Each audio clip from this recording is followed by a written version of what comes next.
Domenica 6 gennaio, Epifania di Nostro Signore. È il sesto giorno dall'inizio dell'anno, ne mancano 359 al termine. Il sole sorge alle 7:50, tramonta alle 16:43.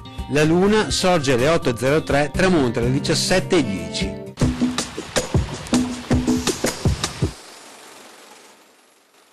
Il Maggior Consiglio di Venezia decreta l'istituzione di un regolare servizio postale sotto la vigilanza dei provveditori al comune. Ha così origine la Compagnia dei Corrieri della Serenissima Signoria di Venezia, una delle prime del genere in Europa.